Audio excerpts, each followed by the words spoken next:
The following program has been generously funded by the Patterson Foundation.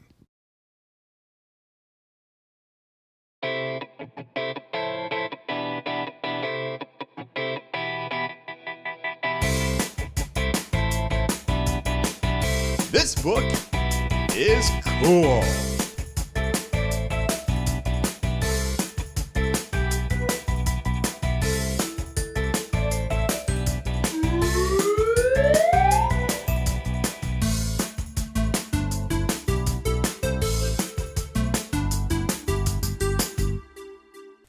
Hello, my friends. Welcome to This Book is Cool. My name is Beth Duda. I'm the director of the Suncoast Campaign for grade level reading. It's very hot today here in Florida. Did you notice that? Well, we have a treat. We're going to visit The Very Snowy Day. The Snowy Day by Ezra Jack Keats. And instead of feeling hot, maybe it will make us feel cool. I know I think this book is cool, and today we have a friend with us to tell us why he thinks this book is cool.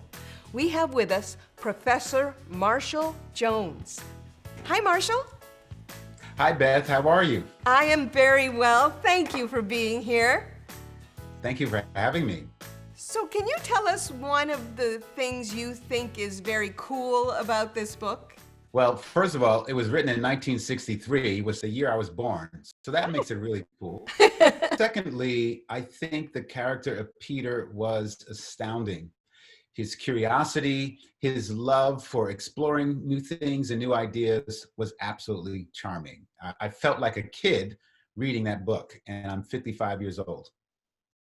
I agree with you. And I grew up in New York State, so in the winters, there was an awful lot of snow, and this book took me on a journey back to that time. I can remember lying in the snow and making snow angels and building things out of snow. Have you ever had some adventures in the snow? I loved the snow growing up. I lived my whole life in New Jersey, so we got snow. I had cousins from the West Coast who never experienced snow, and that's just always seemed a little strange to me that, you know, it's not cold in the wintertime and all that kind of stuff.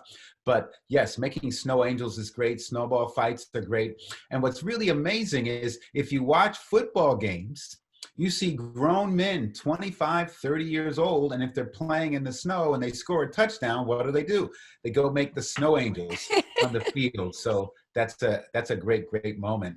And I certainly remember snowball fights. And I used to not like when the snow would be like flaky. You know, it didn't have the water, so you can make a good snowball. Mm-hmm.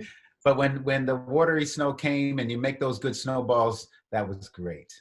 Was. I grew up in a neighborhood where there were an equal number of boys and girls. So we used to have snowball fights, and it would be the boys against the girls. And then we'd get tired of, throwing snowballs at each other, and usually we'd all come together and build some kind of a snow sculpture. And that also reminds me of my college time in the 80s at Rutgers University.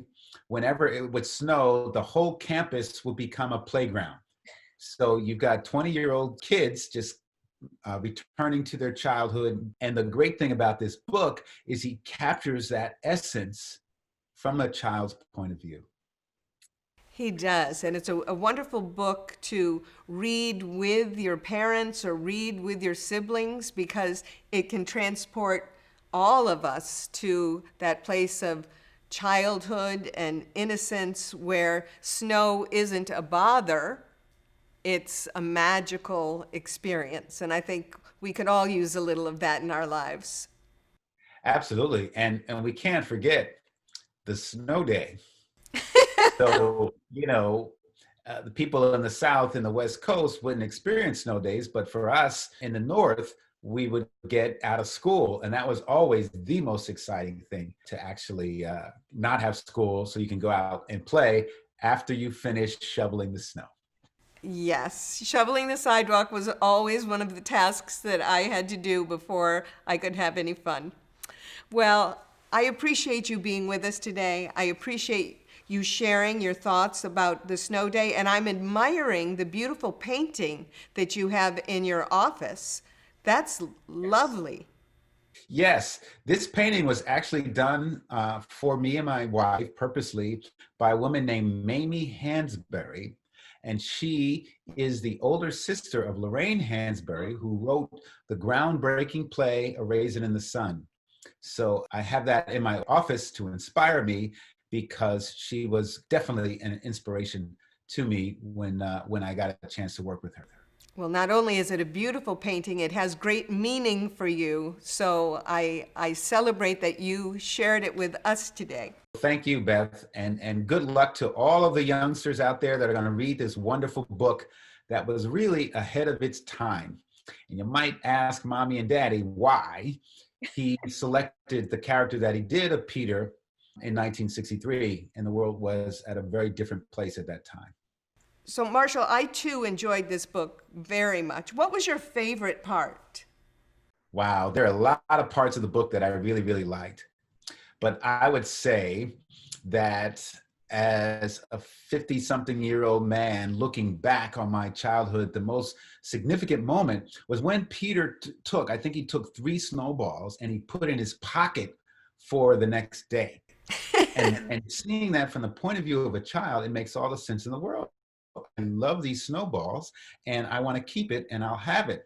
Obviously, he didn't understand that, there's something called heat that would melt the snowballs. And he was so disappointed when he went back in his pockets and the snowballs were gone. I love that innocence. I love that connection to just natural instinct. So that was really, really a nice moment.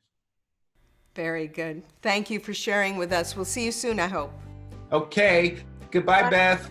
Bye. Books are cool. The Snowy Day is a great book to share with your moms and dads and your brothers and sisters. Not only did Ezra Jack Keats give us beautiful, vibrant artwork to look at, but he's also given us some words for our word bank. The first word for our word bank is the word covered. Covered. Covered means to spread over. Our next word is the word dragged. Dragged. That means to pull along. Our next word is the word tracks. Tracks. Tracks are marks that are left by a person, an animal, or a vehicle when it passes by. Our next word is the word melted. Melted. That means taking something that's a solid and changing the temperature so it becomes a liquid. That's what happened to Peter's snowballs that he put in his pocket. Our final word for our word bank today is the word adventures. Adventures. That's an unusual or exciting experience or activity. Activity. I think that's what we should do next. An activity that goes along with the snowy day. Have you ever made snowflakes?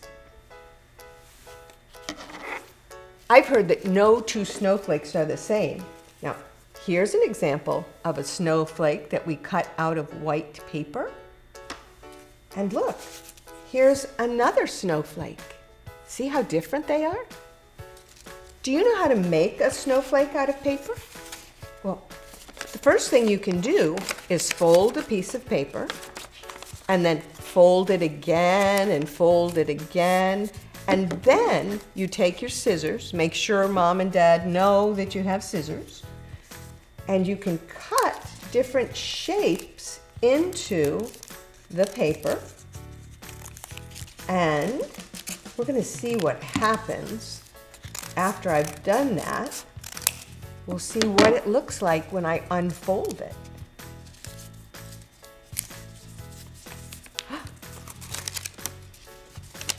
Look at that snowflake. This could be a really fun thing to do.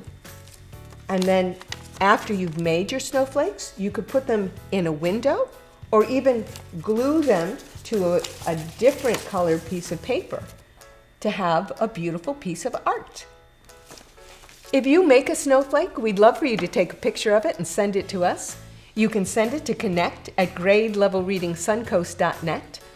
We're also interested in your own episode of This Book is Cool.